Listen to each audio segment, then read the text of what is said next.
बोले आज की व्यवस्था हो जाए, क्योंकि आज तो 10 साल का सब चोरी करना समय लगेगा। पत्नी से कहा भोजन प्रसादी बनाओ, संतों को पवाओ। संत पूछेंगे मैं कहां है, तो कहना कि आप लोगों की 10 साल की व्यवस्था करने गए आज। हरपाल जी लौट करके आए और सेठ जी से कहा आइए आइए चल दीजिए मेरे साथ और हमारे संगी चलना बिल्कुल। ठाकुर जी रुक्मणी जी चलने लगे। जैसे ही विहंगम जंगल में पहुंचे, भयंकर भयावह जंगल, बीच जंगल में जैसे ही पहुंचे, हरपाल ने पीछे मुड़ करके देखा, दोनों चले आ रहे हैं। तुरंत महाराज वो तो अपने रूप में आ गया, शेर की तरह गर्जना करने लगा, अपनी लाठी धर दी सामने और अपने सिर का स्वाफा निकाल करके सामने बिछा दिया। भगवान जो सेठ जी के रूप में आया, भगवान बोले भैया ये क्या कर रहे हो? बोले मैं ही हरपाल हूं। सारे सामग्री निकालो, डाल दो यहाँ पे, एक चीज भी मत छोड़ना, नहीं तो तुम जानते नहीं हो तुम्हारा क्या करूंगा। ठाकुर जी तो थर थर कांपने लगे।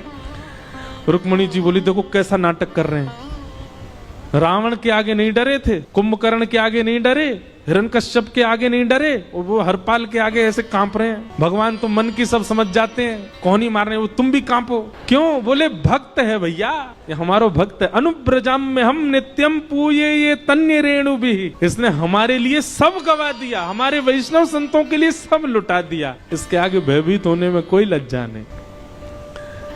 लक्ष्मी नारायण दोनों कांप रहे हैं और हरपाल कह रहा सब निकालो। ए सेठानी जी कान के कुंडल उतारो। कान कुंडल उतार दिए, नाक की नथनी उतार दी, सब उतार के धर दिए, हाथों के सब कड़ूला आदि भी धर दिए। भगवान ने भी अपने सब उतार। बोले बैत कहाँ लेके जा रहे हो? उसको भी धर दो। बोले अरे भैया बुढ़ापे की लाठी, हम गिर जाएंगे। बोले कुछ नहीं गिरोगे, धर दो इसको।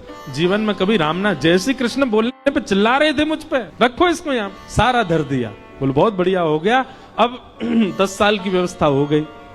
इतने में भगवान की कनिष्ठ उंगली में एक अंगूठी थी। हरपाल बोला ये कहाँ बचा के ले जा रहे हो, उसको दो।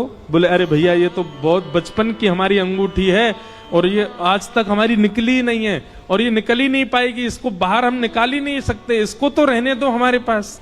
बोले तुम क्या जानो, इस अंगूठी से कम 1 हफ्ता संत भोजन होगा और तुम पे तो दया करनी नहीं है। चिल्लाए थे मुझ पे जय श्री कृष्ण बोलने पर, निकालो इसको। भगवान खूब प्रयास करें, वो नहीं निकले तो हरपाल जी ने उंगली पकड़ी। बोले इसको काट देता हूं मैं, तुम्हारे पास उंगली रहने का कोई काम नहीं है, तुम उंगली से करते ही क्या हो। और महाराज